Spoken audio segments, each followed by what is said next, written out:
Díomh, is mise Phádraig grant agus is Grianghrafadóireacht. Tá an áthas arm cúpla le Grianghrafadóireachta a roint live. For me, being a photographer means that I'm always looking for an interesting way to show stuff to people. Before you can make pictures, there are a few simple things to remember to do with your phone or tablet before you take the picture. Please ask an adult or teacher to help you if you don't know how to do any of it. For this example, I will use my phone.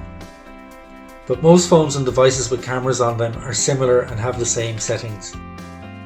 However, if any of the settings we look at here are missing, don't worry, I'm sure your pictures will still be great. On your phone or tablet, we need to first open the camera app, then click into the settings. This looks like a little flower on my phone, there in the top right corner. Tap on the picture or photo menu and then choose the best quality photo setting. This can use a lot of memory on your device, so make sure there is plenty of room, especially as we may be taking a lot of pictures. This will make sure that if you want to print or display the picture, it will look its absolute best. In the same menu, you should be able to find and turn on the grid pattern. You may have to scroll down to find it.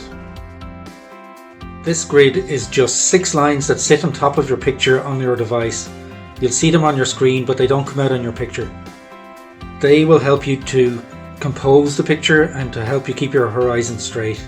The horizon is where the sky meets the ground, but don't worry about it if you're not outdoors. You don't really need it indoors. Composing the picture means whereabouts you're going to place what you're photographing in the picture, in the screen. Usually when you put what you're photographing on where the grid pattern lines meet each other, it means that you're going to end up with a strong picture. It's a hard and fast rule, and feel free to play around with it. It doesn't matter if you're slightly off the line or whatever, it doesn't matter. If you're indoors, make sure to support the phone or iPad on something. A table or a chair is good if you don't have a tripod. A selfie stick or the top of a tin may also help. This will make your pictures sharper and reduce shakiness. Now, this is kind of important. Turn off the flash. Pictures always look better without it, and daylight is just beautiful.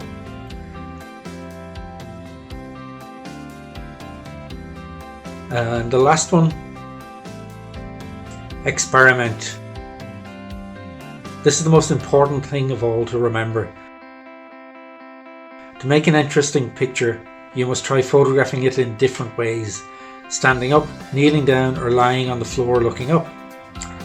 Try clicking from close up or from further back and see which one works out best for you. Task 4, the outdoors one. Take pictures of the outdoor environment and show them to friends and family. Your outdoor environment includes everything near to where you live. Take pictures in your garden, or take pictures on the street, or take pictures in your favourite places and things close to where you live. Or take pictures of your least favourite places and things. Take pictures from different angles.